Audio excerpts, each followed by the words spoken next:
नमस्कार, स्वागत है आप सभी का। आप देख रहे हैं 9 टीवी। आपके साथ मैं हूं पंकज रौतेला। चारों तरफ मौजूदा वक्त में कोरोना कोलाहल है और हर कोई कोरोना कर रहा है। स्वास्थ्य महकमे का भी पूरा फोकस इस वक्त कोरोना और कोरोना के मरीजों पर है। ऐसी स्थिति में जो दूसरे मरीज हैं उनके लिए कैसे परेशानी आ खड़ी हुई है, वो सिर्फ या तो वो मरीज जानता है या फिर उसका परिवार। आज हमारे इस खास कार्यक्रम के जरिए आप जानेंगे परेशानी भी और समाधान भी। यहां इतना जरूर जान लीजिए कि गंभीर बीमारी से लेकर गर्भवती महिलाओं तक, हार्ट से लेकर हड्डी तक, दांत से लेकर दिल के दर्द तक और कान से लेकर कैंसर तक के मरीज कोरोना के कारण परेशान हैं क्योंकि इनका इलाज नहीं हो पा रहा है। आओ बात करें कार्यक्रम में। आज इसी पर बात होगी, आखिर ये लोग कहां जाएं। R9 टीवी के editor in chief Amitabh Agnihotri इस चर्चा को आगे बढ़ाएंगे। आपका स्वागत है सर। इस पर चर्चा हो, एक पैनल जुटे, उससे पहले रिपोर्ट देखिए।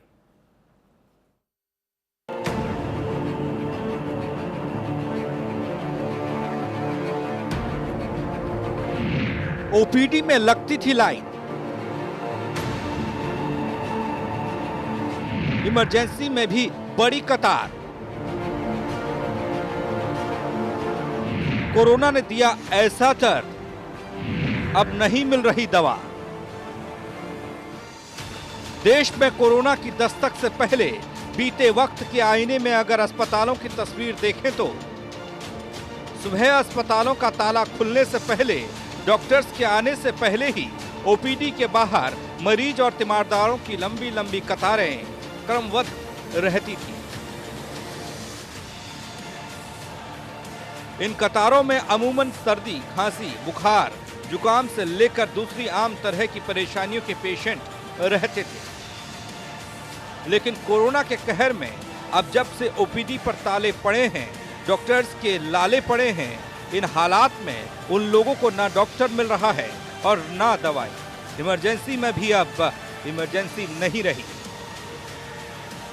हम इस वक्त मौजूद हैं लखनऊ के श्यामा प्रसाद मुखर्जी हॉस्पिटल में और ये राजधानी लखनऊ के सबसे प्रमुख हॉस्पिटलों में है। यहाँ पर रोज हजारों की संख्या में मरीज आते हैं और हम जो ये नज़ारा दिखा रहे हैं सामने का, ये पंजीकरण काउंटर है। यहाँ पर पर्चे बनाए जाते हैं और आप यहाँ की व्यवस्था देख सकते हैं किस तरह से बैरिकेडिंग लगी हुई है, जो साफ दर्शाता है कि यहाँ पर कितने मरीज रोज आते होंगे जिनको दवाई लेनी होती है, जिनको तमाम समस्याएं होती हैं। वो लखनऊ के अलग अलग कोने से यहाँ पर इलाज कराने के लिए आते हैं। लखनऊ ही नहीं, बाहर के भी रोगी यहाँ पर इलाज कराने के लिए आते हैं। लेकिन इन दिनों हम आपको दिखाएंगे कि किस तरह से जो यहाँ की अस्पताल की ओपीडी है, जहाँ पर रोज़ तमाम रोगी, तमाम जो बुखार, जुकाम, खांसी व अन्य रोगों को लेकर यहाँ पर दवाइयाँ लेने आते हैं, उस ओपीडी में पूरी तरह से ताला लगा हुआ है। एक समय हुआ करता था कि जिला अस्पताल में सुबह से शाम तक पेशेंटों की लाइन लगी रहती थी। दूर दराज से चलकर यहाँ लोग इलाज कराने के लिए आते थे। बात आज की करूँ तो अभी फ़िलहाल की तस्वीरें सबसे पहले आपको दिखा दें कि मैं मलखान सिंह जिला हॉस्पिटल की कैजुअल्टी के बाहर हूँ, यानी इमरजेंसी के बाहर हूँ और पूरी तरीके से इमरजेंसी खाली पड़ी हुई है। लोग कोई भी यहाँ नज़र नहीं आ रहा होगा। बताया ये जा रहा है कि कोरोना जैसी बीमारी के बीच ओपीडी जो सेवाएं मलखान सिंह हॉस्पिटल की वो पूरी तरीके से बंद कर रखी हैं और केवल कोरोना टेस्ट हो रहे हैं। कोरोना के टेस्ट के अलावा अन्य जो बीमारियों के इलाज हैं वो नहीं हो पा रहे। मामला केवल यहीं तक नहीं है, हालात की हकीकत तो हैरान करने वाली है। बहुत जरूरी बीमारी में भी इलाज नहीं मिल पा रहा। गंभीर बीमारी से लेकर गर्भवती महिलाएं तक समय पर सही इलाज नहीं ले पा रही हैं। आंख में परेशानी है, डॉक्टर नहीं देख रहा। हड्डी टूटी है, प्लास्टर नहीं हो पा रहा। कान के दर्द से लेकर कैंसर और दिल के मरीज तक भी दवा को मोहताज हैं। दर्द की असली दास्तां इस वीडियो से समझ लीजिए, जिसे एक दर्शक ने हमें भेजा है। बुखार है, फीवर है, थ्रोट में प्रॉब्लम है, सब इनका चेकअप नहीं हो पा रहा है। इनको बताया जा रहा है आप जाओ अपने घर, यहाँ कुछ नहीं हो सकता है सेंटर पे। आप बोलते हैं सेंटर नहीं, डॉक्टर नहीं, डॉक्टर खुद बताओ भाई क्या क्या प्रॉब्लम है। कह रहे हैं अस्पताल में डॉक्टर नहीं है, अपने अपने घर जाओ, अपना इलाज घर करवाओ। बताओ सर क्या प्रॉब्लम है। हमारे बच्चे के कुत्ता काट दिया है, सबकी करेंगे डॉक्टर ही नहीं है। फीवर हो रहा है तो कोई दवाई नहीं दे रहे। ये देखो पर्चे, ये पर्चे बना रहे हैं, जब तुम्हारे पास डॉक्टर का इलाज ही नहीं है तो पर्चे क्यों बना रहे हो? क्या नाम है भैया, कहाँ के हो? मेरा वरुण नाम है, एच ब्लॉक जहांगीरपुरी से। मैं मुकंदपुर से आया हूँ सर, बुराई बिहार से। आपका क्या मैम? मैं जहांगीरपुरी से आई हूँ। देखो फीवर हो रहा है मेरी बहू को। भैया छठनन से आए, हमारे आदमी के एक्सीडेंट हो गया, इलाज नहीं करवा रहे और दवाई नहीं दे रहे। ये सब जहांगीरपुरी और यहाँ से जो 4-5 किलोमीटर लोग हैं वहाँ से आए हुए, पैदल खाना पीना कुछ नहीं सुबह से मिला। 8 बजे से मेरे सामने खड़े हैं, मैं खुद परेशान हूँ। बहरहाल कोरोना की मार दूसरे मरीजों पर भी बुरी तरह से पड़ रही है। दूसरी बीमारियों के मरीज एक एक गोली को परेशान हैं। ऐसे में सवाल ये है कि आखिर इनके दर्द की दवा कहां मिलेगी। Bureau report, R9 TV, Uttar Pradesh, Uttarakhand.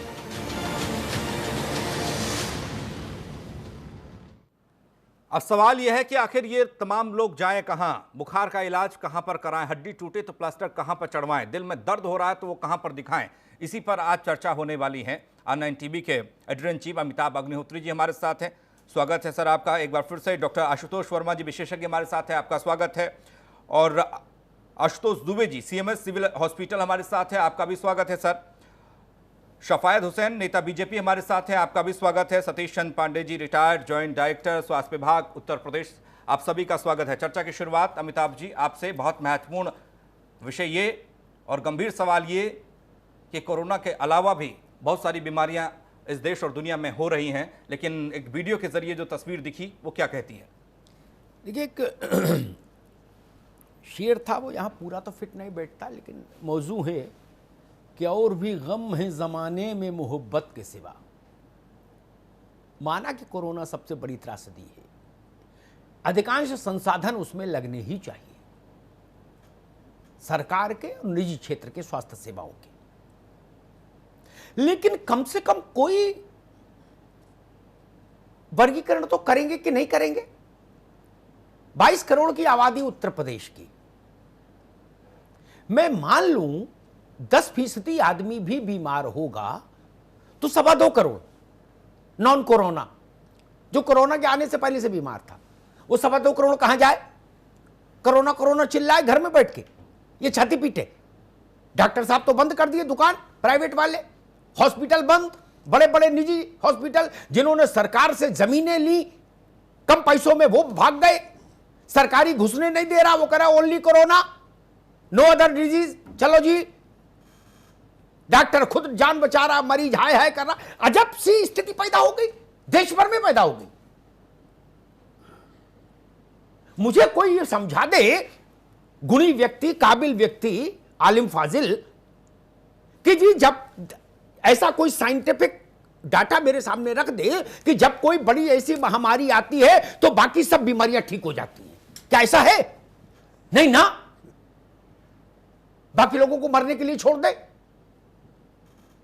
Uttar Pradesh में ही 2-2.25 करोड़ लोग जो भर्ती हैं, अलग अलग बीमारियों के चलते समस्याग्रस्त थे, जो सुबह 5 बजे से जिला अस्पताल में पर्चा बनवाते थे, वो कहां जाए? खिड़की से लेके और मेन गेट के 1 किलोमीटर बाहर तक लाइन लगती थी पर्चा बनवाने की। हर जिले में, हर प्राइवेट नर्सिंग होम ठुसा रहता था, हर डॉक्टर के यहां भीड़ रहती थी। और झूठ मेरे साथ चलता नहीं, यह भी एक सच बात है। मैं तो उतनी ही बात कहता हूं जितनी आंखों देखता हूं, बाकी किताब की बात ना मैं कहता हूं ना किसी की मानता हूं, चाहे कितना तर्क दे आदमी। मैं देख रहा हूं खुद घूमकर, जितने प्राइवेट नर्सिंग होम है, अस्पताल, सब में ताला, गार्ड तक गायब कर दिया। बोले जी कोई पूछने भी ना आए। 20-20 साल से जिनके यहां यजमानी खा रहे थे डॉक्टर, वो भी उनका नंबर भी नहीं उठा रहे। लोग कहते हैं मुझसे कि भाई साहब मेरे एक फैमिली डॉक्टर थे, वो नंबर नहीं उठा रहे, आप किसी डॉक्टर का नंबर दो। तो मुझे ये करना पड़ता है, किसी डॉक्टर को बोलना पड़ता है कि भाई ये आदमी है मुश्किल में है, इसको कम से कम व्हाट्सएप पर ही दवा लिख के भेज दो, कुछ तो करो, तो मत निकलो। लेकिन हर चीज तो व्हाट्सएप पर नहीं हो सकती। जिसको हार्ट अटैक आए वो कहां जाए? जिसको कैंसर की समस्या है वो कहां जाए? जिसकी डायलिसिस हो रही है वो कहां जाए? कोई जल गया वो कहां जाए? किसी की हड्डी टूट गई वो कहां जाए? गर्भ की समस्या है, जन्म की, बच्चे के जन्म की का मसला है, कहां जाए? माता और पिता। मुझे लगा इस विषय पर बात होनी चाहिए। ये शर्मा शुर्मी में बात नहीं चलेगी, और ना कोरोना जिंदाबाद का नारा लगाने से कुछ होगा, मुर्दाबाद है जिंदाबाद से। वो लड़ाई अलग है, ये लड़ाई अलग है, दोनों लड़ाई महत्वपूर्ण है मेरे लिए, इसलिए इनको मिक्सअप भी नहीं कर सकता ना। और ना मुझे प्रशासनिक स्वास्थ्य विभाग के प्रशासनिक अधिकारियों को यह वक्तव्य मान्य है कि नहीं महामारी है, देखिए क्या करें, महामारी है ठीक बात है, उससे लड़िए, वो भी फर्ज है और ये भी फर्ज है। उसमें मरेगा वो भी ननकू रज्जाक है, और इसमें इससे मरेगा वो भी हमारा ही बच्चा है प्रदेश का। तो फिर फर्क क्या है? कोरोना से मरे और चाहे इलाज ना मिलने के कारण हार्ट अटैक से मर जाए, मेरे लिए तो बात बराबर है।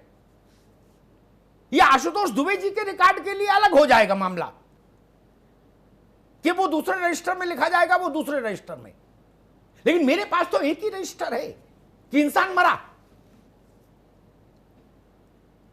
इनको चूंकि आजकल केवल कोरोना की ही रिपोर्ट बना के शासन को भेजनी है, एक्टिव केस कितने आए, कितने डिस्चार्ज कितने हो गए, क्वारंटीन कितने, आइसोलेशन कितने, ये सब बस यही चार्ट ही भरना है, ठीक है।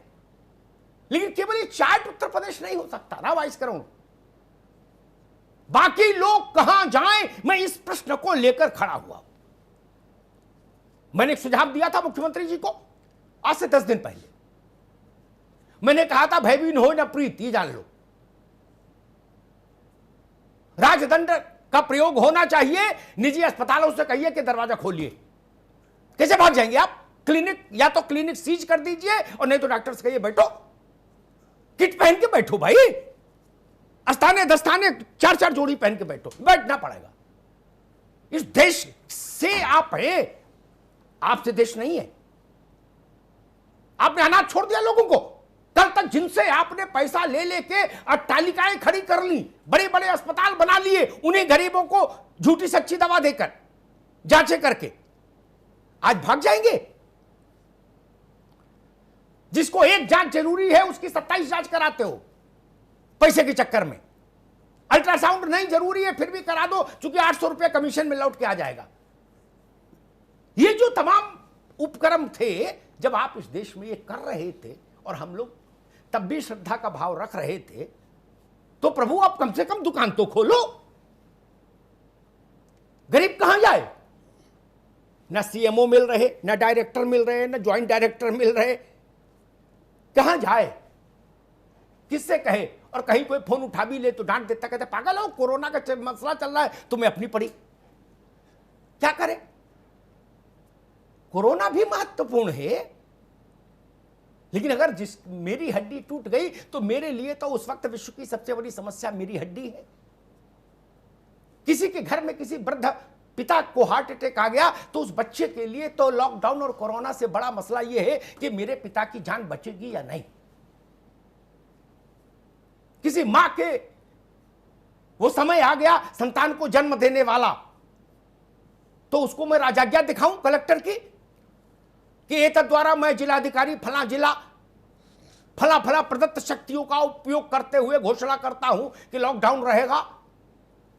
उस राजाज्ञा को पढ़कर उस स्त्री को कुछ लाभ होगा? नहीं ना। उसको अस्पताल चाहिए, महिला चिकित्सक चाहिए। कैसे मिलेगा? यह व्यवस्था करनी होगी। यह व्यवस्था नहीं होगी तो उत्तर प्रदेश और बड़े फलक प्रदेश बड़ा नुकसान उठाने के लिए तैयार रहे। आशुतोष दुबे, आपके पास सबसे पहले आऊंगा। सब बंद कर दिया, बोले वो लोग केवल कोरोना की एंट्री है, बाकी कोई नहीं आएगा। एक गोली ऐसी निकाल देते कि भाई 3 महीने तक इसको खाने से दैहिक दैविक भौतिक तापा राम राज नहीं काहू व्यापा। ये गोली एक बार पानी से ले लो, 3 महीने तक कोई बीमारी नहीं रहेगी। हम लोग कोरोना कोरोना कर ले। दुबे जी, तो मैं आपकी जिंदाबाद करता जी। कहता भाई ये सीएमएस अच्छे हैं। सर देखिए सर, सबसे बड़ी चीज़ ये है कि जैसा बिल्कुल आपने ही कहा कि कोरोना एक सच में महामारी है, और कोरोना के साथ तमाम बीमारियां हमारे साथ पहले थीं और वो आज भी हैं। लेकिन सर सबसे बड़ी चीज़ है, अगर हम आंकड़े देखते हैं सर, कि जब से लॉकडाउन हुआ है तब से वातावरण काफी शुद्ध हुआ है। अरे जितनी भी महाराज, हमारी अरे प्रदूषण वाली डॉक्टर, मैं बीमारियां जानता थी था, वो लगभग एक काफी मिनट, कम हो गई हैं। दुबे जी, मैं जानता था यहां से बात आएगी। ये तर्क बहुत छिचला है, मुझे माफ करिएगा ये कहने के लिए कि हवा साफ हो गई इसलिए लोगों के दिल अच्छे हो गए। ये मत बताइए, अभी वो शरीर पर उसका 1 मिनट असर जाने में साल भर तक ऐसी स्थिति रहे तब शरीर रिस्पॉन्ड करेगा। 10 दिन में हवा साफ हो गई और फेफड़े खुल गए, सर, डायलिसिस बंद हो गई। अरे महाराज, खास करके जो क्रॉनिक डिजीजेस थी, क्रॉनिक डिजीजेस जो थी उनके मरीज निश्चित रूप से हैं। और क्रॉनिक डिजीजेज में खास करके जैसे डायबिटीज़ है, ब्लड प्रेशर है, हाइपरटेंशन है, जो कैंसर के रोगी हैं, उन मरीजों को निश्चित रूप से परेशानी हो रही है। उनके समाधान के लिए व्यवस्थाएं की गई हैं, टेलीमेडिसिन की व्यवस्था की गई है और ऑनलाइन सभी चिकित्सालयों के फोन नंबर दिए गए हैं। मैं कह रहा हूं जापान की बात, जब आप दे रहे हो हंगरी का, ये टेलीमेडिसिन से कीमोथेरेपी होगी। आपने अमेरिका का डॉक्टर मेरे साथ जोड़ दिया, मैं बैठा गुरसाईगंज में, मैं उसकी आरती उतारूं? मेरी होनी है कीमोथेरेपी, क्या करूं उस टेलीपैथी का, टेलीमेडिसिन का, निश्चित रूप का? आप मुझे उससे सही शास्त्रार्थ बात करना कह है। रहे हो, मरीजों को दिक्कत हो रही है, लेकिन इस बीमारी से बचाने के लिए ये भी आवश्यक है। इस बीमारी से बचाने के लिए ये भी आवश्यक है, क्योंकि अभी जैसे अगर हम कोरोना इस तरह से अगर सबको खोल दिया जाएगा, जैसे आप आए दिन देखते हैं कि किसी अस्पताल में अचानक, ठीक है दुबे जी, अगर आप मुझे पहले से देखते रहे होंगे टेलीविजन पर तो आप इस बात से जरूर अवगत रहे होंगे, मैं ऐसा कोई विषय नहीं लाता जिसका समाधान मैं बहस के अंत में नहीं दूं। जो समाधान आप सरकार के लोग नहीं ढूंढ पाते, मैं कोशिश करता हूं समाधान में बताऊं, मानो या ना मानो वो आपकी मर्जी। मैं इस शो को जब समाप्त करूंगा तो समाधान देकर जाऊंगा कि आप क्या कर सकते जो नहीं कर रहे। आशुतोष वर्मा, एक मां को प्रसव वेदना हो रही है, उसका टेली कॉन्फ्रेंसिंग करा दें डॉक्टरों से तो रहा मामला निपट जाएगा? नहीं, कभी नहीं है? नहीं, बिल्कुल नहीं। डायलिसिस वाले का हो जाएगा, घर में भगोना में तार डाल के कर लेगा? बोलो भाई। बिल्कुल नहीं होगा, बिल्कुल नहीं होगा। अचानक बीपी शूट कर गया, उसको स्काइप पे प्रमुख सचिव स्वास्थ्य से जोड़ दें तो बीपी नॉर्मल हो जाएगा?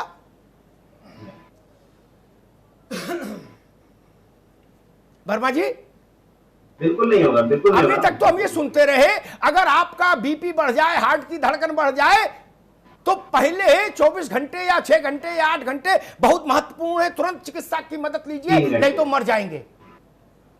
ये सुनते रहे, अब वो नियम बदल गया क्या आशुतोष वर्मा? बिल्कुल बिल्कुल नहीं बदला मिताब जी। हाँ, और अगर ये कोई कह रहा है कि नियम बदल रहा है तो वो अपनी बातों से पीछे हट रहा है। मुझे लग रहा है कि समझना ये चाहिए कि कोरोना की वजह से बीमारियां कम नहीं हो गई हैं, मरीज नहीं देखे जा रहे हैं, ऐसा नहीं है। और मुझे लग रहा है कि हाँ, ये जरूर है लोगों के डर में कि कोरोना की वजह से वो क्लिनिक या अस्पताल नहीं खोल रहे हैं, लेकिन मैं आपके सामने साक्षात बैठा हूँ, अस्पताल में बैठा हूँ, मरीज देख रहा हूँ। हाँ भाई आशुतोष वर्मा, एक आप बैठे हो तो 22 करोड़ का इलाज धनवंतरी हो क्या? नहीं, धनवंतरी ऐसे 2, 4, 5, 10 डॉक्टर हैं जो बैठे होंगे कहीं, उनसे तो काम नहीं चलेगा। इसकी जड़ में नहीं, इसकी जड़ को समझना होगा। नहीं, हम जड़ को समझ के सवाल पूछ रहे हैं। उनके साथ के बैठने के साथ व्यवस्था भी चाहिए, ओटी भी चाहिए, जांच की मशीनें भी चाहिए, पैरामेडिकल स्टाफ भी होना चाहिए। व्यवस्था है ही नहीं। अगर आप उत्तर प्रदेश की बात कर रहे हैं, हमारे पूरे गवर्नमेंट डॉक्टर में आज की डेट में एक 18,000 डॉक्टर है। आज जब अपने ऊपर विपत्ति आई तो डॉक्टर तुम लोग लड़ो जाके। अभी तक क्या व्यवस्था कर रही थी सरकार? क्या व्यवस्था किया है उसने? किसी भी महामारी से, इसके पहले स्वाइन फ्लू भी हुआ तब क्या किया सरकार ने, डेंगू हुआ तब क्या किया सरकार ने? ना डॉक्टर बनाने को तैयार हैं, लेकिन काम सारा करवाने को तैयार हैं। ऐसे थोड़ी चलती है व्यवस्था। ठीक है, ठीक है। मेरे पास सतीश चंद्र पांडे साहब हैं, बड़े अनुभवी हैं। जिस प्रदेश की हम चर्चा कर रहे हैं उसी प्रदेश के स्वास्थ्य विभाग के ही ज्वाइंट डायरेक्टर थे, यानी ये उस पेड़ की हर पत्ती को जानते हैं। पांडे जी, मैं गांव देहात का आदमी, सरल भाषा में प्रश्न है, जो नाना विधि देह के विकार हैं उनसे जो उत्तर प्रदेश की मैंने एक हाइपोथेटिकल संख्या ली कि 10% भी मानो तो 2.25 करोड़ 2 करोड़ 20 लाख आदमी पीड़ित है अपार्ट फ्रॉम कोरोना। वो कहां जाए? प्राइवेट डॉक्टर क्यों अंतर्ध्यान हो गए? प्राइवेट अस्पताल क्यों बंद हो गए? जिन्होंने अरबों रुपया लूट लिया गरीब से गरीब शहर में भी, और बिल्डिंग पर बिल्डिंग बनवा ली, गाड़ियों पर गाड़ियां ले ली, वो भी सब गायब हो गए। क्या उनका कोई दायित्व तो नहीं है संकट काल में खड़े होने का? मैं अग्निहोत्री जी आपका मैं बहुत प्रशंसा करूंगा। R9 को स्पेशल मैं इस बात को बधाई देता हूं कि इस पॉइंट को इन्होंने उठाया है और ये बहुत ज़रूरी भी है। इस पे लोगों को ध्यान देना बहुत ज़रूरी है।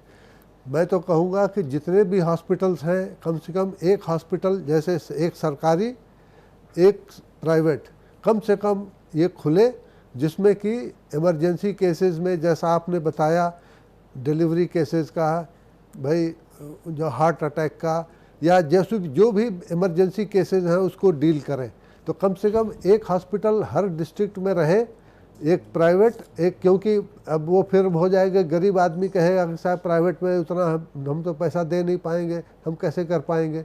तो इसलिए उनके लिए भी एक सरकारी भी और एक प्राइवेट कम से कम खुले हर ज़िले में। तो ये आपने जो बात उठाई है उसका यही एक रास्ता हो सकता है। और टेलीमेडिसिन तो खैर है ही है, वो लाइब्रेट के थ्रू भी हो रहा है। मैंने भी खुद भी मैंने ज्वाइन किया था। लेकिन टेली सब ठीक है, गुरसाएगंज में बैठा आदमी वो जाने टेली क्या है? बिल्कुल, इसीलिए वो कह तो रहा हूँ, टेलीफोन जानता है केवल, आप बता रहे हो टेली? नहीं, वो मैं उसके लिए कह रहा हूँ जो हल्के बीमारियों के लिए, जिनका इमरजेंसी में जैसे डिलीवरी है, या भाई जिनका साउंड या कुछ इमरजेंसी में होना है, हार्ट प्रॉब्लम है, किडनी का प्रॉब्लम है, तो उसके लिए एक हॉस्पिटल तो खोलना पड़ेगा हर जिले में। वही कह रहा था। हाँ। शफायत हुसैन, आपको हमने इसलिए बुलाया कि आप भारतीय जनता पार्टी के प्रतिनिधि हैं इस शो में, जिसकी सरकार है। ये बात नौकरशाही को क्यों समझ नहीं आई कि इतने बड़े सूबे में कोरोना इससे जितनी गति से, इससे 10 गुनी गति से और भी आ जाए, फिर भी, जैसे मैं एक उदाहरण दे दूं ताकि नेताओं को समझ में आसानी से आ जाए। हर वर्ग के लिए समझाइश का पैमाना अलग है, लीडर्स के लिए अलग है, वो दूसरी चीजों से समझेंगे जल्दी, डॉक्टर्स दूसरी। जैसे वीआईपी मूवमेंट होता है ना,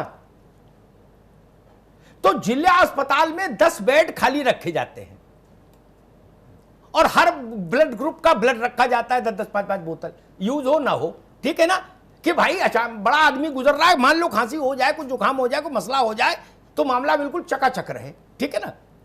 तो वैसे ही उत्तर प्रदेश में पैमाना जिला मान लो, जैसा पांडे जी कह रहे, मान लेते आप, या मेरी जैसे व्यक्ति से पूछे तो लोकसभा सीट मान लीजिए तो 80 हो गए। हर पार्लियामेंट्री कॉन्स्टिट्यूंसी में एक बड़ा अस्पताल जिसने खूब पूंजी कमाई हो, जनता से दोहन किया हो, दुहा हो, उसको जबरदस्ती खोलो, बाहर 4 सिपाही खड़े करो, अगर बंद करने की कोशिश करे तो गिरफ्तार करके एनएसए लगाओ, और एक सरकारी सिस्टम, ये दोनों खुले क्यों नहीं रहने चाहिए? उत्तर प्रदेश भर में अभी कितने हैं कोरोना के पॉजिटिव? ईश्वर की कृपा है बहुत कम, और आबादी कितनी है? और सारी व्यवस्थाएं अगर उन्हीं के लिए लग जाएंगी तो शेष आबादी कहां जाएगी? जिसको कीमियोथेरेपी चाहिए उसको कीमियोथेरेपी ही चाहिए। कोरोना पर प्रेस कॉन्फ्रेंस सुन के उसका जीवन नहीं बचेगा। हुसैन साहब जी, आपने जो ये प्रश्न उठाया है मैं इसका सम्मान करता हूं और स्वागत करता हूं, लेकिन सरकार की, चूंकि कोरोना ये एक बीमारी नहीं है डेंगू और मलेरिया के तरीके से, ये एक महामारी है जो पूरी दुनिया में फैली है। और मुझे लगता है, जो मैं टीवी देख रहा हूं, आप लोगों के माध्यम से जो मुझे दिख रहा है, इसका इलाज अभी तक कुछ भी निकल कर सामने नहीं आया है। क्योंकि भारत जब इटली जैसा देश इस बीमारी से हार गया, वहां की पब्लिक हार गई, वहां की सरकार हार गई, तो हमारे यहाँ सिर्फ लड़ने के इस बीमारी से देखिए अमिताभ जी, आपकी बात मैंने ध्यान से सुनी है, कृपया मैं आपसे निवेदन करता हूं कि मुझे बोलने दे और सुनने पे मैं आपकी बात सुनूंगा। सरकार की प्राथमिकता ये है कि इस महामारी को कैसे रोका जाए, उसको रोकने के लिए सरकार ने जो उचित कदम उसको लगा, उस सरकार ने उस कदम को उठाया। रही बात कैंसर पेशेंट, सर्दी जुकाम, ये छोटी बीमारी है, उस बीमारी से जुकाम से आदमी बच सकता है, लेकिन अगर किसी को कोरोना का संक्रमण रोग हो गया तो वो खुद तो मरेगा और अपने परिवार को भी ले जाएगा और मोहल्ले के लोगों को भी ले जाएगा। इसलिए इस बीमारी से लड़ने के लिए लॉकडाउन जैसी व्यवस्था की गई और सभी अस्पतालों को सारी चीजों को बंद किया गया, लेकिन इमरजेंसी की व्यवस्था चालू रही और जो भी मेडिकल स्टोर हैं वो बाजार में खुले हुए हैं। अगर वो कैंसर का पेशेंट है या सर्दी जुकाम, बताइए। अब डॉक्टर साहब, अब ऐसे विद्वानों से क्या बहस करूंगा जो बता रहे कि मेडिकल स्टोर खुला हुआ है। अरे मेडिकल स्टोर गैस की दवा देता है, कर सकता है, लेकिन जो मेडिकल स्टोर कैंसर देखने वाला भाई, रोको भाई, शफायत हुसैन की आवाज अभी रोकिए। उत्तर प्रदेश की जनता को आप जानते हैं, इनकी आवाज रोकिए। ये विषय समझ नहीं पाए, ये पार्टी के कार्यकर्ता है, पार्टी की रिलीज इन्होंने पढ़ी, वो इनके दिमाग में वाबस्ता है, ये उसी को सुनाने लगे। वैसा नहीं, वो ये विषय गंभीर है, ये जिंदाबाद मुर्दाबाद का विषय नहीं है, वो शायद समझ नहीं पाए। मेरी सहानुभूति है। आशुतोष दुबे, मुश्किल यहीं पर है, जब समझ इतनी कम हो तब क्या कहें, बताइए। जो ये कह दे कि कैंसर वैंसर जैसी बीमारियां छोटी हैं, वो बच्चों को खेल है, बताइए है मैं, और जो ये कह दे कि उनके लिए मेडिकल स्टोर खुले तो है, cancer, kidney, heart fail, lungs fail, multi organ failure, tumour, brain tumour, brain attack, paralysis, Parkinson's, जो ऐसी बीमारियों को बता दे कि मोहल्ले में जो लल्लू दवा वाला है उसके यहां से नहीं ले आओ दवा। आप बताइए उनसे क्या शास्त्रार्थ होगा। इसी सोच से नाश हो जाता है, इसी नासमझी से या सोच से नाश हो जाता है। आशुतोष दुबे, गलत तो नहीं कह रहा? हेलो, चलिए आशुतोष वर्मा, अगर आपको तक मेरी आवाज आ रही है, आशुतोष दुबे तक आवाज नहीं जा रही, ठीक भी है, वो सरकारी आदमी है, उन तक आवाज देर से ही जाए, उनके लिए खतरा हो जाएगा। आशुतोष वर्मा, यही सवाल आपसे। देखिए आपने बिल्कुल सही कहा। बताइए, जो कैंसर को बता दे रहे हैं कि ये बच्चों की बीमारी है, जाके हाजमोला ले लो, खा लो। देखिए, जो मैं आपसे सवाल पूछा कि क्यों आप लोगों ने अस्पताल बंद कर दिया है, अगर आप उत्तर प्रदेश में देखें, उत्तर प्रदेश में गाइडलाइन है कि जो भी मरीज जो भी अस्पताल खोलेगा या क्लिनिक खोलेगा, उसको जो है कम से कम एक पीपीपी किट पहननी होगी, एक N95 का मास्क पहनना होगा। तो और मेरे जैसे छोटे अस्पताल नहीं, मास्क तो सारे डॉक्टर खुद घर में लगा के बैठे हुए हैं, वो दलिया बना रहे हैं अपने घर में किचन में, तो भी मास्क लगाए हुए हैं, मेरे कई दोस्त हैं। अरे मेरी बात तो सुनिए, मास्क का कौन समस्या? कहीं भी कोई भी पीपीई किट 600 रुपए से सबसे सस्ती कोई नहीं देता है, और सरकार ने कितनी पीपीई दी प्राइवेट डॉक्टर्स को? एक भी नहीं। मास्क कौन सी संस्थान अब तक बांट दिए डॉक्टरों को? कोई भी नहीं। तो अगर मान लीजिए कि मैं एक आदमी पे 800 रुपए खर्च करता हूँ और वो 4 घंटे बाद खराब हो जाता है, तो 3600 रुपए एक आदमी को मैं स्टाफ पे खर्च करूंगा। और मान लीजिए दिन भर का हमारा 8 या 10 स्टाफ हमारे डॉक्टर मरीज के तक में आता है, 36,000 रुपए एक रोज का खर्चा एक क्लिनिक का आता है, कैसे करेंगे? ठीक है, और प्लस ठीक, हम इसका उत्तर दे रहे हैं आशुतोष, हम इसका उत्तर दे रहे बाबू, हम इसका उत्तर दे रहे। आपने सवाल अच्छा उठाया, हम आपके साहस की प्रशंसा जरूर करेंगे, आप साहसी हो। मैं ऐसे डॉक्टर्स की प्राइवेट प्रैक्टिस को जानता हूं जो 5-5 लाख रुपया शाम को छाप के उठते हैं, ठीक है ना? नानी के आगे ननिहाल ना बतियाओ, ऐसे गिने चुने होंगे ना बतियाओ बाबू। दिल्ली या नोएडा में होंगे। वो कैसे भाग गए? 2-2 करोड़ की गाड़ी पर चल रहे हैं, 2.5 करोड़ की गाड़ी पर, मैं दिखा दूं। तो उनसे तो जवाबदेही लेनी पड़ेगी। कैसे भाग जाएंगे? उनकी जवाबदेही तब नहीं ली गई जब वो 2 करोड़ रुपए कमा रहे थे। उन पर एनएसए लगना चाहिए। कहीं से कहीं राजनीतिक संरक्षकता मिल रही होगी। नहीं, जो आदमी ठीक 2 करोड़ ठीक रुपया ठीक कमा रहा है उसको तक आपने क्यों नहीं टोका जब ठीक आप उससे फायदा ले रहे थे? सतीश चंद्र पांडे, अगर नैतिकता नहीं रहे पेशे में अपनी, सबसे अच्छी चीज है खुद नैतिकता रहे, है ना। और मान लीजिए वो चीज नहीं रह रही तो ये कर्तव्य फिर शासन का है कि शक्ति का प्रयोग करिए और उनको सड़क पर खड़ा करिए लाइन में, या तो डॉक्टर्स नैतिकता दिखाते और क्लिनिक्स खोलते। अरे खुले मैदान में ओपीडी लगाइए, क्या समस्या है? आपने तो अंतर ध्यान होना अच्छा समझा। मेरे तमाम डॉक्टर दोस्त हैं, उनको फोन करो तो कहेंगे अरे भाई साहब घर के लिए दिव्य रूप से खाना बना रहे हैं, आनंद है आजकल। बताइए उनको आनंद दिख रहा है? लोग तड़प रहे हैं। इसी देश में पढ़े लिखे हैं, इस सरकार ने भी उनकी पढ़ाई पर कुछ खर्च किया है, हमारे टैक्स के पैसे से गया है ना पैसा, जब वहां आप लोग पढ़े होगे। बिल्कुल सही बात नहीं, आप बिल्कुल सही कह रहे हैं अग्निहोत्री जी, लेकिन उसका एक तो रास्ता निकालना भी तो है। अब जैसे अब लॉकडाउन है, पेशेंट भी निकलेंगे, कोई जो एक्चुअल पेशेंट है वही निकले, फिर उसमें क्योंकि अब उसी नाम पे लेके ज़्यादा लोग फिरेंगे, फिर वो डिस्टेंसिंग वाली प्रॉब्लम हो जाएगी। तो इस देखते हुए जो मैंने कहा कि एक कम से कम खुल जाए सरकारी, एक जो है प्राइवेट, तो उसमें जो है जो जेन्युइन पर्सन है वही जाए। ये इसका वो तो देखना पड़ेगा, जैसे पुलिस अगर वो जांच कर रही है, क्योंकि लॉकडाउन में सबको बाहर नहीं निकलने देती। पांडे जी, व्यवहारिक बात करिए, जो जनता, जो सामान्य सच्चाई है, जो आदमी इतने गंभीर रूप से बीमार होगा वो उस पुलिस वाले को भी दिखेगा जिसको नेत्र ज्योति का विकार होगा, अंधेरे में नहीं दिखता होगा, उसको भी दिखेगा। वो व्यक्ति की शक्ल बताती है कि इसका प्राण संकट में है, उसके लिए सर्टिफिकेट की जरूरत नहीं। मैं बहुत सही कह रहे हैं आप।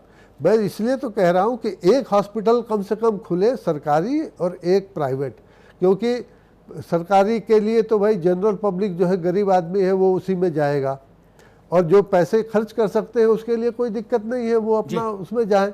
तो मैं तो बता रहा हूँ ये इससे सबसे बढ़िया सोल्यूशन यही है। वही बात मैंने शुरुआत में कही थी, आप बिल्कुल ठीक कह रहे हैं। आशुतोष दुबे जी, जो बात हम लोग कह रहे हैं वो बात कहीं आपके गले उतर रही है कि बिना एक सरकारी और एक बड़ा प्राइवेट हॉस्पिटल, इसके लिए रिजर्व रखने के लिए नॉन कोरोना पेशेंट्स के लिए काम नहीं चलेगा। में केवल आप बोले और कोई ना बोले कोई मतलब नहीं होता है।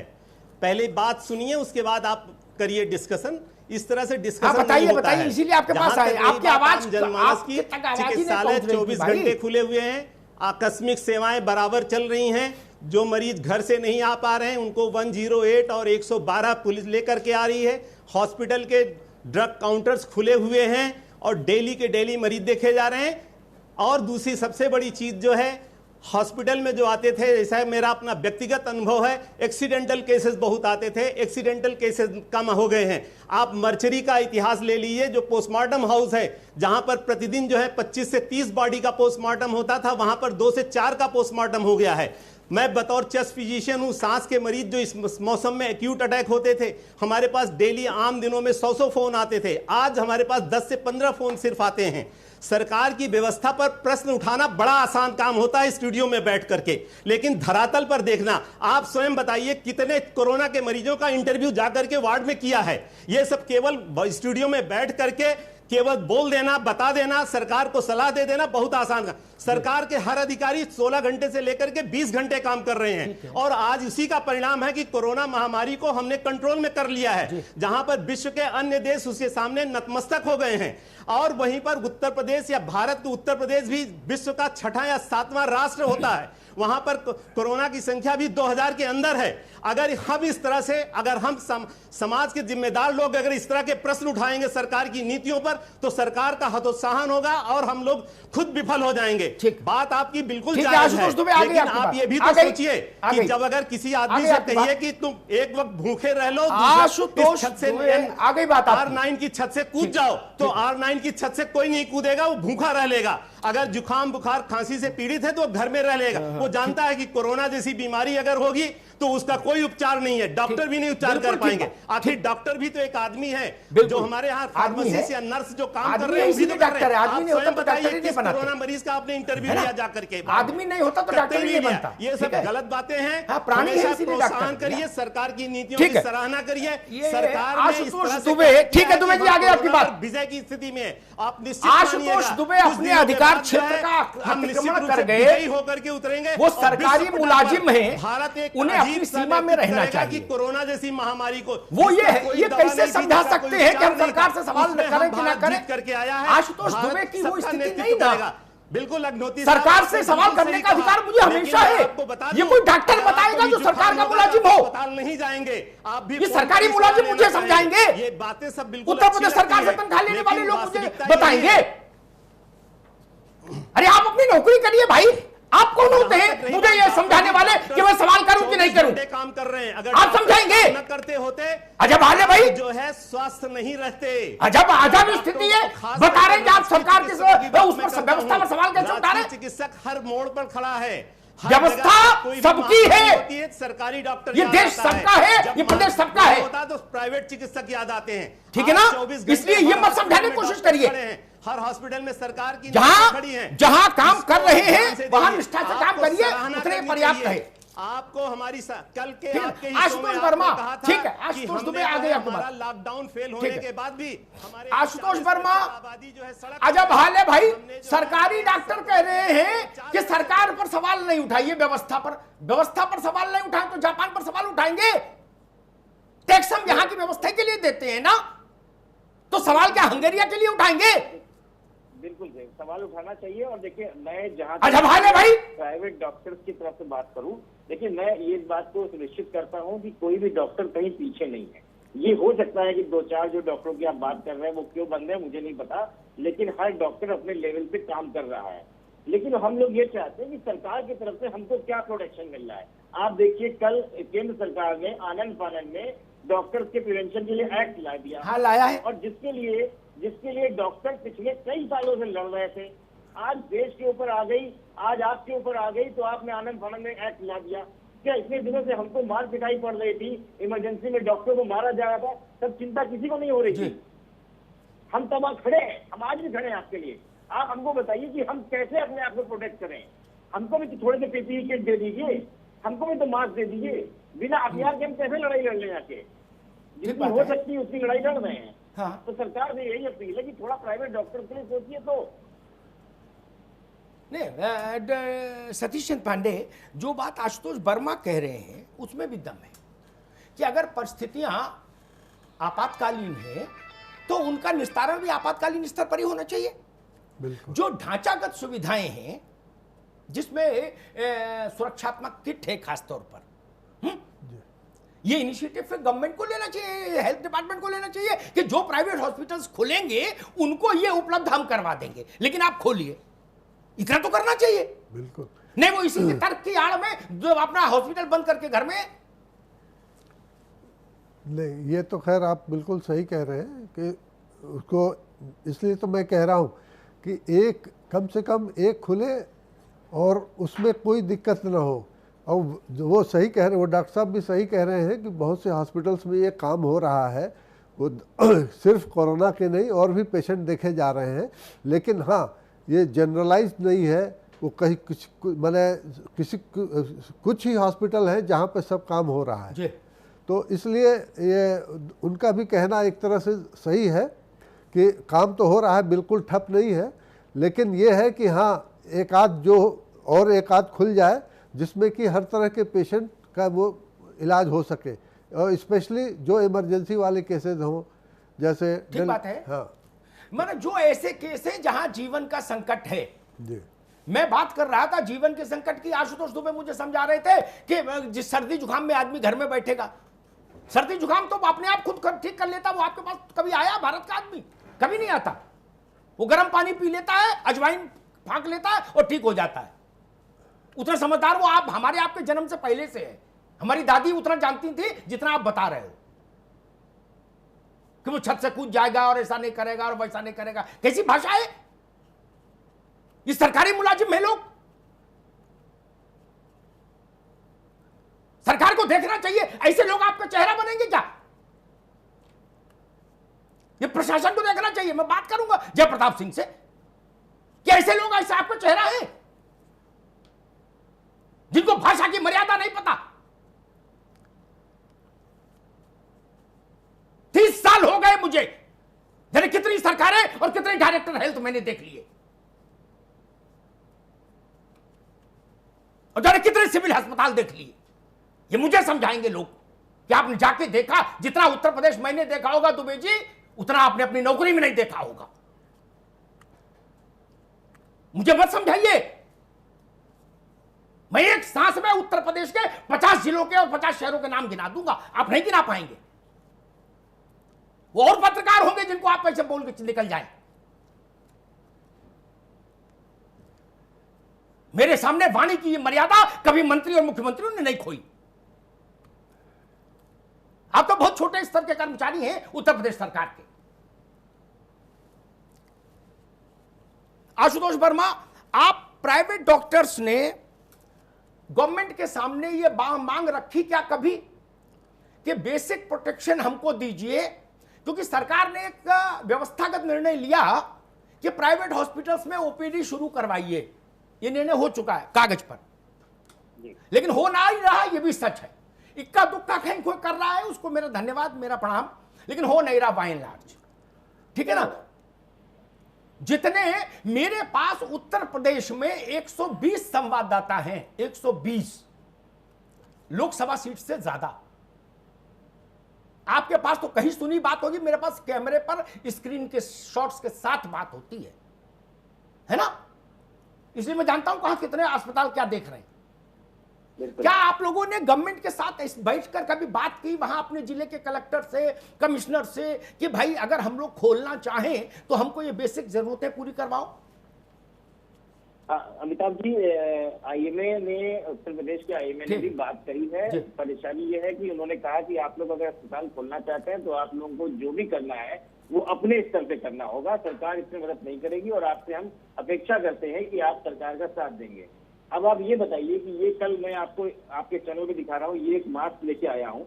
ये आइडियल मास्क है जो किसी भी सांस रोग की मरीज को देखने के लिए पहनना है।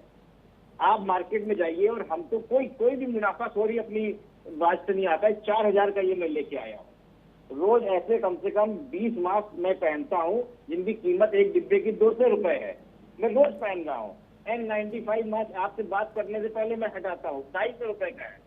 तो सरकार आश्वासन देती है, आश्वासन देने से मरीज नहीं। आशुतोष वर्मा, जरा रोकूंगा। हमारे साथ उत्तर प्रदेश भाजपा के पूर्व अध्यक्ष और भाजपा के वरिष्ठ नेता लक्ष्मीकांत वाजपेयी जी फोन पर हैं। वाजपेयी जी, बहुत बहुत स्वागत है।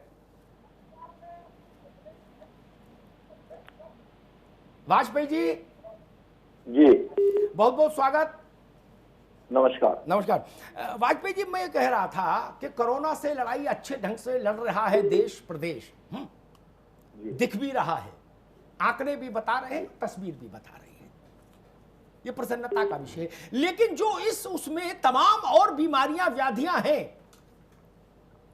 उनके जो मरीज हैं वो एक विचित्र किस्म के संकट में फंस गए, क्योंकि सारे अस्पताल सरकारी अधिकांश उस व्यवस्था में लग गए कोरोना के। तो जिसको हार्ट की बीमारी है, लंग कैंसर की समस्या है, कीमोथेरेपी होनी है, किडनी में प्रॉब्लम है, डायलिसिस होना है, तमाम तरीके की समस्याएं, हड्डी टूट गई, प्लास्टरी चढ़ना है, उन लोग, या प्रसव की समस्या, वो जो तमाम तरह की समस्याएं हैं, उन लोगों के लिए बड़ी असुविधाजनक स्थिति पैदा हो गई। इस समस्या से कैसे निपटा जाए? मैं आपसे सहमत हूँ, समस्या बहुत बड़ी खड़ी हो गई है जी। आईएमए ने ये फैसला लिया कि हमको सुरक्षा भी दी जाए और कोरोना टेस्टिंग के बिना हम मरीज को देखेंगे नहीं ओपीडी में। आईएमए का मूल आदेश जो मेरी जानकारी में वो ये है कि इंडोर पेशेंट भर्ती करना हो या ऑपरेशन करना हो तो कोरोना टेस्टिंग करा लेनी चाहिए जी। लेकिन मेरे मेरठ में प्राइवेट चिकित्सकों ने ये तय कर लिया है कि जब हम ओपीडी में भी मरीज तब देखेंगे जबकि वो उसका कोरोना टेस्टिंग हो जाएगी जी। मैंने प्रिंसिपल मेडिकल कॉलेज से बात की, सीएमओ से बात करी। उनका कहना यह है कि प्रिंसिपल का कहना यह कि हमारे पास तो गिनती की किटें आती है, इसका हमको हिसाब देना होता है। हम हर मरीज को जिसमें कोरोना का कोई लक्षण नहीं उसकी टेस्टिंग हम नहीं कर सकते जी। फिर मैंने जब सीएमओ से बात की तो उन्होंने कहा जिला अस्पताल में भेज दीजिए, वहां पर जाकर वो अपना सैंपल दे दें और टेस्ट हो जाएगा। तब जाके ऐसे कुछ मरीजों की टेस्टिंग मैं करा पाया हूं और उनको ओपीडी में डॉक्टरों ने देखा। मेरे बात करने के बाद फिर अपने पुराने मरीज को जिसको वो देखते रहे जो उनका मरीज है उसको भी देखने से मना किया जी। ठीक है वाजपेयी जी, जरा रोकूंगा आपको, वाजपेयी जी रोकूंगा आपको 1 मिनट के लिए बहुत विनम्रता से। उत्तर प्रदेश के स्वास्थ्य मंत्री जयप्रताप जी हमारे साथ हैं। जयप्रताप जी बहुत बहुत स्वागत है। जी जी। जयप्रताप जी, कोरोना से लड़ाई अच्छे से लड़ रहा है देश और प्रदेश, सारे लोग एक साथ योगदान कर रहे हैं, गरीब से गरीब आदमी से लेके डॉक्टर्स, पैरामेडिकल स्टाफ और सरकार, एडमिनिस्ट्रेशन सब दिख भी रहा है असर। लेकिन एक बड़ा सवाल ये खड़ा हो रहा है, इस बड़ी लड़ाई के चलते वो तमाम बीमारियों वाले बड़ी संख्या के लोग बहुत पीछे छूटते जा रहे हैं, जिनको कैंसर है, जिनको किडनी की प्रॉब्लम है, जिनको डायलिसिस पर जाना है, जिनको कीमोथेरेपी में जाना है, या प्रसव की परिस्थिति वाली माताएं हैं, वो तमाम बीमारियों वाले लोग पीछे छूट रहे हैं। प्राइवेट क्लिनिक्स जो होते थे, जो लोड संभाल लेते थे, वो अधिकांश बंद है। बड़े अस्पताल मालिकों ने डाल दिया ताला, बोले जी हम तो चले, ठीक, डॉक्टर घर में आराम कर रहे, फोन उठाना बंद कर दिया। सरकारी में कोरोना की समस्या, कहां जाए फिर बाकी लोग? जी, इसमें मैं बताना चाहूंगा कि एक तो हमने जब ये कोरोना शुरू हुआ तो ये सही बात है कि सारे गवर्नमेंट हॉस्पिटल में ओपीडी इमरजेंसी सब बंद हो गया था, और उसी तरह जैसे आप बता रहे हैं वहाँ प्राइवेट हॉस्पिटल ने भी अपना बंद कर दिया था जी। इधर अभी केंद्र सरकार के निर्देशन पर और एक इन्फेक्शन प्रिवेंटिव कंट्रोल एक प्रोटोकॉल तैयार किया गया केंद्र सरकार द्वारा। जी जी जी।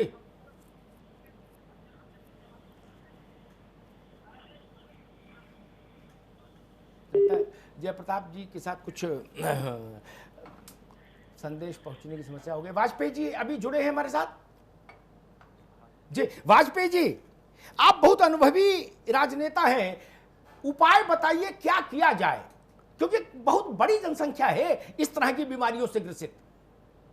निश्चित तौर पर जी सरकार के वो तंत्र जो कोरोना के लिए आइडेंटिफाइड नहीं है, उनमें पूर्ववत वो व्यवस्था जारी रहनी चाहिए। जैसे मेरठ के जिला अस्पताल में कोरोना की व्यवस्था नहीं मेडिकल कॉलेज में है या सुभारती मेडिकल कॉलेज में है, तो यहाँ पर कम से कम जिला अस्पताल में ओपीडी की व्यवस्था यथावत लागू होनी चाहिए। मैं आपके इस प्रश्न से सहमत हूँ कि आखिर कोरोना के अलावा भी गंभीर रोग ही हैं।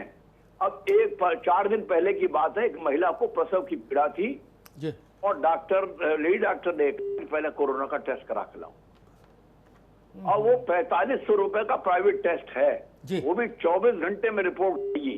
4500 रुपए देने को उस व्यक्ति पे नहीं है और 24 घंटे इंतजार करने की स्थिति नहीं है। अच्छा मान लीजिए 4500 दे भी दे उधार लेके वाजपेयी जी, तो 24 घंटे रुकेगा कैसे? हाँ डिलीवरी तो जहां तक सरकार का है, कोरोना के मामले में सरकार ने बहुत अधिक प्रयास किया है और जनता को उसकी तरफ रिलीफ दिलाने में ताकत लगा रखी, घुटने टेक कर जोर लगा रही है सरकार, सारे संसाधन झोंक रखे हैं।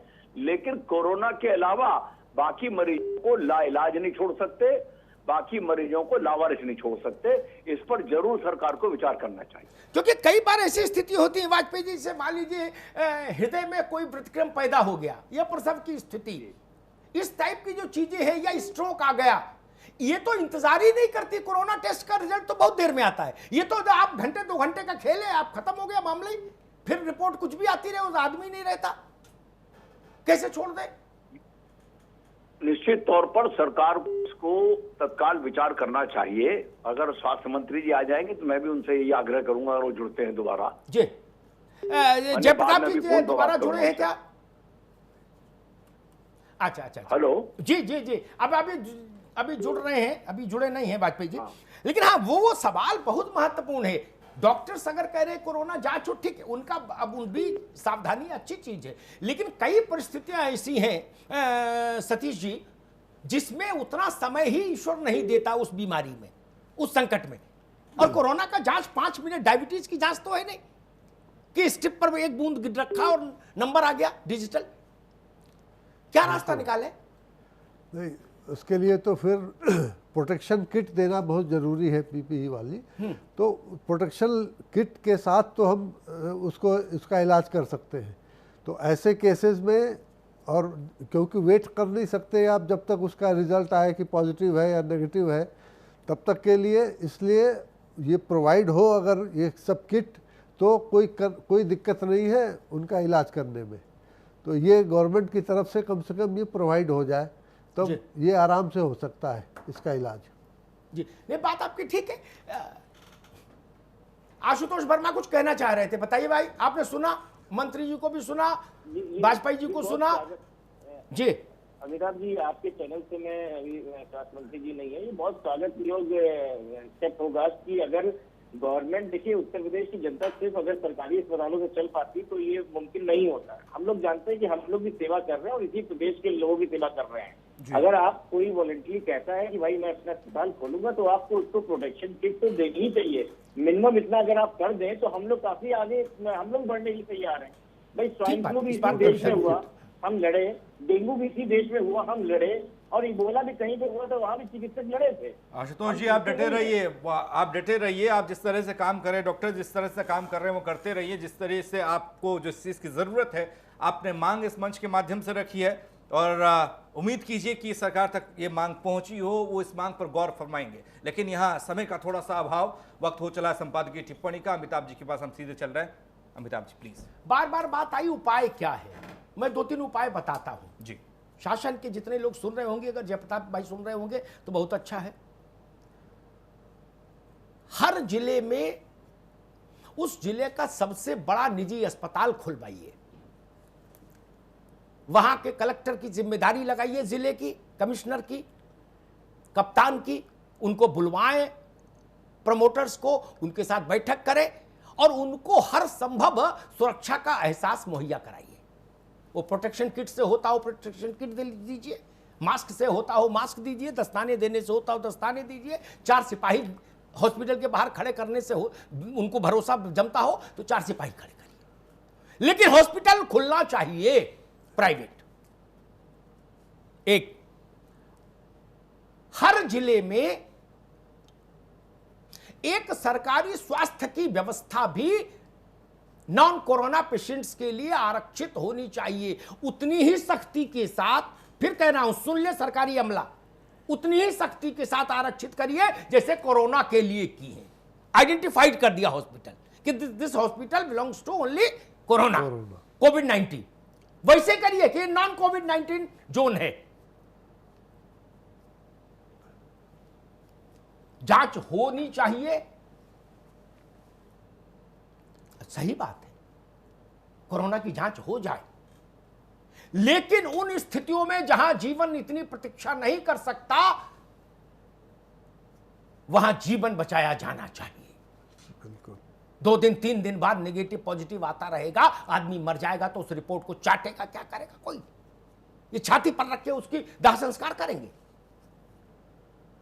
नहीं, ये तो देखना होगा, इसका रास्ता विज्ञान को ही निकालना होगा, उतना हौसला जुटाना होगा। प्रोटेक्शन के साथ चाहिए, मैक्सिमम प्रोटेक्शन के साथ चाहिए।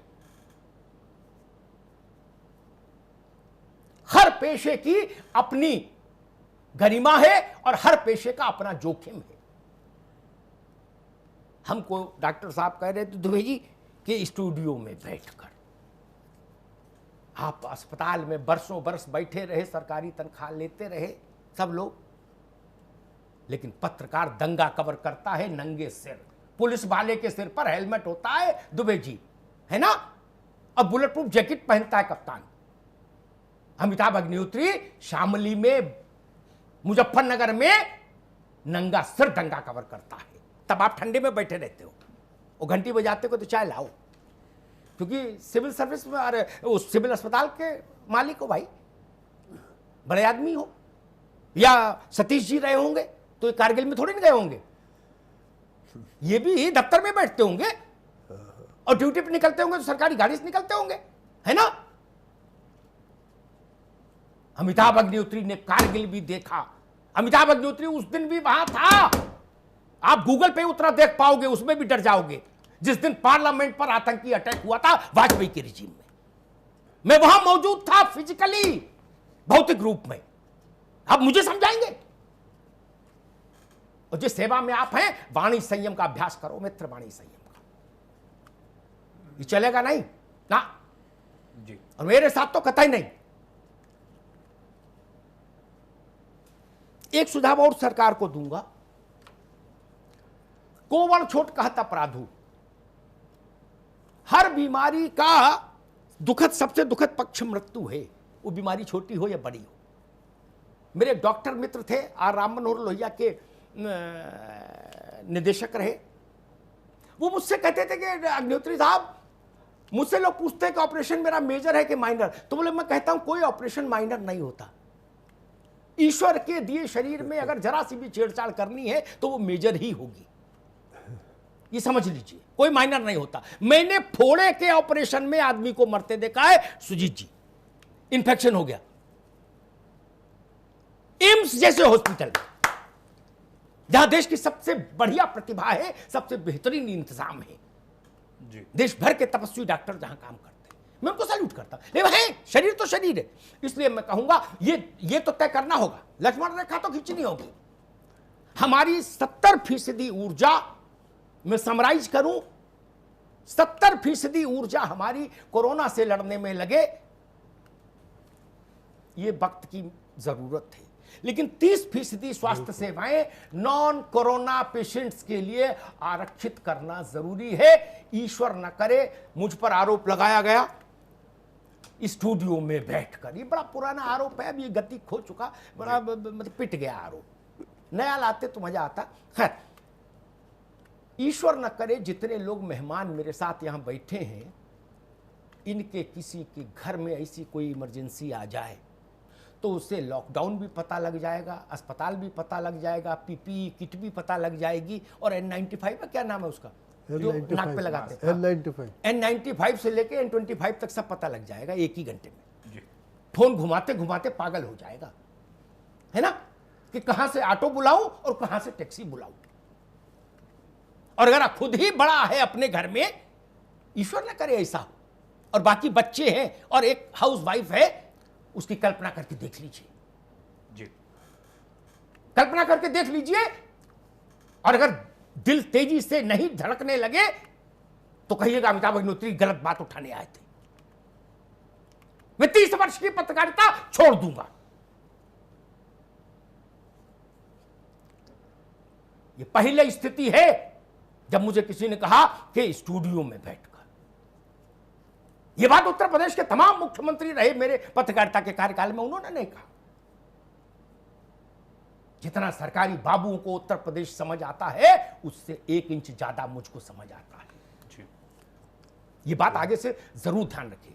धन्यवाद, बहुत बहुत शुक्रिया अमिताभ जी आपका, आशुतोष जी बहुत बहुत शुक्रिया, आशुतोष दुबे जी आपका भी बहुत बहुत शुक्रिया, शफायत हुसैन साहब बहुत बहुत शुक्रिया आपका भी, सतीशन पांडे जी आपका भी बहुत बहुत शुक्रिया, पूर्व बीजेपी अध्यक्ष उत्तर प्रदेश लक्ष्मीकांत वाजपेयी जी हमारे साथ जुड़े थे, आपका भी बहुत बहुत शुक्रिया, और स्वास्थ्य मंत्री उत्तर प्रदेश के जयप्रताप सिंह साहब आपका भी बहुत बहुत शुक्रिया हमारे साथ जुड़ने के लिए और भरोसा दिलाने के लिए कि जो दिक्कतें हैं अभी, उन दिक्कतों से भी जल्द पार पाया जाएगा। कोरोना के अलावा भी जो मरीज हैं, उन मरीजों का भी ख्याल रखा जाएगा, उनका भी ध्यान रखा जाएगा, उनके लिए भी दवा मुहैया कराई जाएगी। हमारे इस खास कार्यक्रम में आज इतना ही। बाकी खबरों के लिए आप बने रहिए R9 TV के साथ, सिर्फ खबर के लिए।